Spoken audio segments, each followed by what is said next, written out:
Muito bem, estamos de volta aqui em mais um Papo de Município, mais uma semana que estamos falando aqui sobre municípios, sempre agradecendo você aí que nos acompanha nas redes sociais, nos nossos canais aí de comunicação do Grupo GTM Web, você que nos ouve também nesse momento, também pela Rádio dos Municípios, né, onde também a gente reproduz aí o Papo de Município.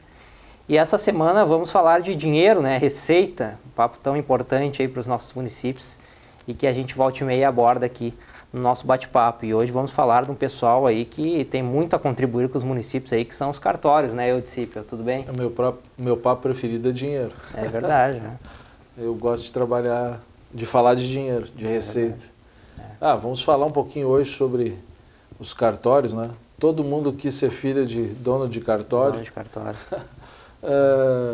Isso porque os cartórios vão passando de geração em geração, de pai para filho. Agora isso está mudando, os concursos estão aí, então tem mudado muitos tribunais de justiça nos estados. Mas isso foi uma tendência ao longo do tempo. E o ISS de cartório, desde a Lei Complementar 116, especialmente em 2013, vem se cobrando, vem se fortalecendo a iniciativa de lançar créditos de ISS em relação aos tabeliões e aos cartórios. Mas efetivamente em 2008 é que isso teve progresso a partir da decisão lá do STF em relação à matéria e depois então desencadeou aí uma sequência nos nossos municípios de autuações e cobranças em relação ao ISS cartorial. Acho que o importante é dizer assim, que não dá para acreditar que nós estamos aí em 2016, já fazem 8 anos desse processo, que foi consagrado no Superior Tribunal Federal, Supremo Tribunal Federal, a possibilidade de nós cobrarmos o ISS de cartórios e que nós encontramos municípios ainda hoje titubeando em relação a esse tema. Então, é matéria pacificada, é uma tributação variável, né? É sobre a receita bruta, né? Não é ISS fixo como a Noreg quer, vai continuar querendo, né? Não é como o chefe do tabelionato deseja, é sobre a receita bruta. Essa já foi nas suas decisões, tanto no STF, para o julgamento da ação de constitucionalidade, tanto quanto nas decisões do Superior Tribunal de Justiça, no STJ, em relação a discussões se era fixo ou variável, que é o assunto nesse instante do nosso papo de município, foi efetivamente de que aquilo é uma atividade de caráter empresarial, visa o lucro, né? O tabelião não está ali no sentido vocacionado de bem servir a sociedade, pura e simplesmente com esse desejo. Ele visa o lucro e é justo e é adequado, mas aí passa também a ter essa caracterização de caráter empresarial e logo jamais imaginar um ISS fixo, enquadramento em sociedade de profissionais. Quais são a sociedade que está ali tratada, né? O autônomo, profissional, não tem nada disso. É uma empresa, um negócio e deve assim ser tributado de forma a sua receita de 2% a 5%, vai depender aí das alíquotas dos nossos municípios. Embora eu possa imaginar que deveria ser sempre 5% para essa atividade, que não tem concorrência, que não há necessidade de expandirmos, que não há nada daquelas particularidades da atração e muito menos do incentivo que o município deve dar para esse tipo de atividade. Não há nada, então não tem por que ser uma alíquota menor do que a máxima. Outra situação é perceber que o nosso sujeito passivo não é o cartório, terceiro cartório de registro disso, daquilo, terceiro registro de uma... É a pessoa do tabelião lá, né? É o Carlos, o cartoriável lá, o dono do cartório que tem a propriedade, que recebeu a tutela desse processo, é quem efetivamente deve ser o sujeito passivo da nossa ação. É sobre ele, é dele essas receitas, ele que apura, né?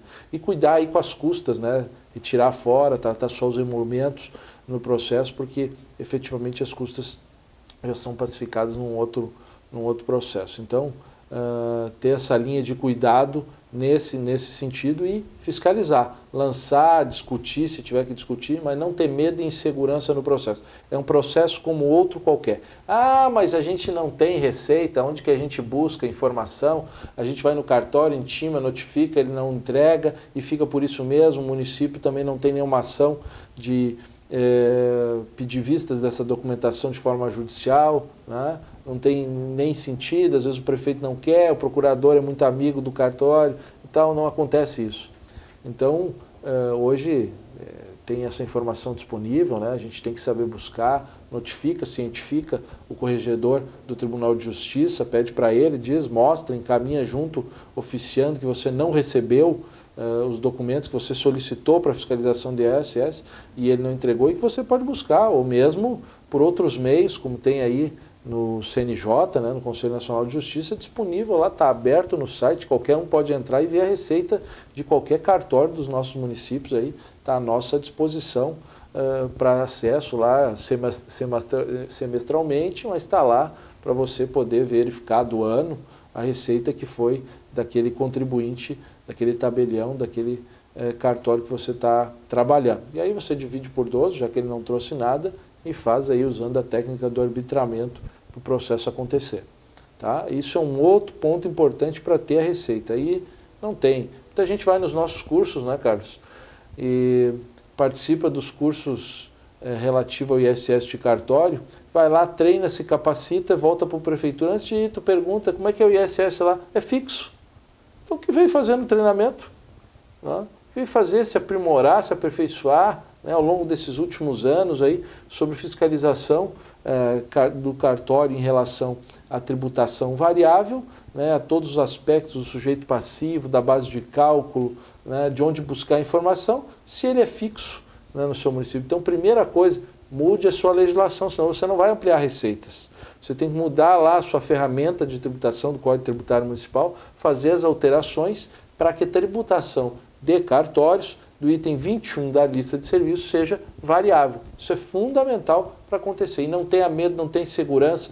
Quem está empoderado, quem tem a legislação ao seu lado, é você, agente fiscal, é a nossa secretaria. Está parado por decisões do STF. Do STF, do STJ em relação à base de cálculo, né? E tem o empoderamento da legislação. Não tem que se curvar, não tem que se intimidar, não tem que ter medo, tem que ter segurança, né, de que está efetivamente numa função nobre, que é ir em nome da sociedade ao contribuinte para ir lá e verificar qual é a parcela que ele deve e trazer ela para o conjunto se ele não recolheu adequadamente. Sinta-se fortalecido, empoderado com a legislação ao seu lado e as decisões a seu favor. Em 2003 até, Carlos, para complementar, houve uma tentativa no STF, de novo, de um caso de Guaporé, no Rio Grande do Sul, de alteração, de tentar novo revinte revalidar, e foi dado de novo toda a relevância, todo o caráter de forma geral, né, para todo mundo, reafirmando novamente de que é sobre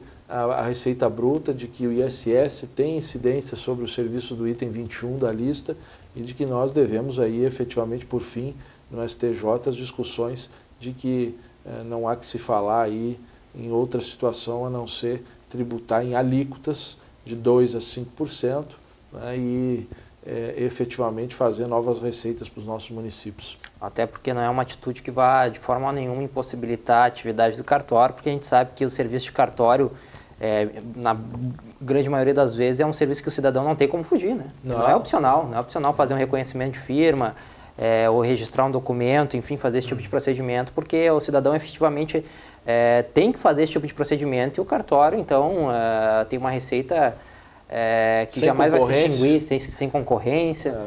Né? É um serviço líquido e certo, concedido, é um poder do Estado que alguém, um terceiro, realiza, né? Do Tribunal de Justiça, que regula, que fiscaliza, que concede esse poder, mas efetivamente tem um caráter empresarial, visa o lucro, né? E se nós formos olhar aí, os pequenos e médios municípios são daquela parcela da nossa sociedade mais abastada, né? Como não tributar os serviços? Existe uma decisão que levou à incidência, a confirmação da incidência do ato de que é constitucional tributar o ISS. Um dos ministros disse, porque a Noreg alegava que este era um serviço auxiliar da justiça, que o cartório fazia um serviço auxiliar da justiça. Um dos ministros disse, olha, não, isso não pode. Não pode levar isso como informação e característica à sustentação do voto pela inconstitucionalidade, porque nós aqui, ministros, somos a própria justiça e pagamos imposto de renda. Então, não poderia imaginar o agente do tabelionato, do cartório, imaginar que ele também não deveria, sobre a sua receita, ter a tributação desse serviço. Inclusive, Eudes, só para a gente trazer um pouquinho aqui de novo essa questão do município de Guaporé, a decisão do STF na época dizia o seguinte: a imunidade recíproca é uma garantia ou prerrogativa imediata de entidades políticas, federativas e não de particulares que executem como inequívoco o intuito lucrativo serviços públicos mediante concessão ou delegação devidamente remunerados, ou seja, visa o lucro, e por isso o SS está aí para ser aplicado. Né? Claro, né? E os municípios não podem perder receita, não pode dar bobeira, não pode ter ISS fixo para cartório no seu município.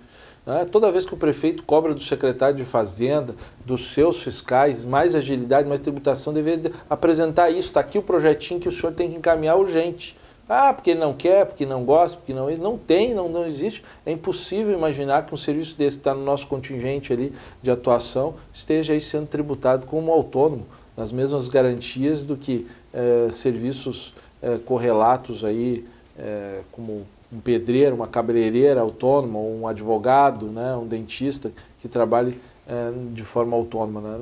Não caberia esse tipo de situação para quem tem uma estrutura empresarial, um caráter empresarial, uma formação toda, com vários funcionários, com várias equipes, atuando inclusive na essência do negócio. Sem dúvida. Muito bem, então cabe aos municípios, às nossas administrações tributárias correrem atrás dos cartórios, porque é constitucional, o município pode fazer e deve nesse momento de crise, então é uma receita que os municípios podem correr atrás aí para o bem de toda a sociedade e da administração aí tributária dos nossos municípios. Muito bem, Eudes, terminando por aqui, então. Não é assunto novo, né, Carlos? É 8 anos aí que ficou decidido isso, assim, que, como vamos dizer, deixou todo mundo tranquilo, então, em relação ao tema, à temática. Então não é assunto novo, mas que, diante do quadro que se vê aí, a gente tem que reforçar a todo momento. Eu acho que valeu para o Papo de Município hoje trazer mais essa discussão. Valeu, discussão que já esteve lá no STF, no STJ várias vezes, e as decisões foram todas em prol das receitas dos municípios, ou seja, os municípios podem então tributar os cartórios e devem, como a gente fala aqui, a gente reforça então mais uma vez essa questão dos cartórios que já está morta aí nos municípios. Muito bem, Eudes, muito obrigado então pelo nosso bate-papo aí. Vamos lá.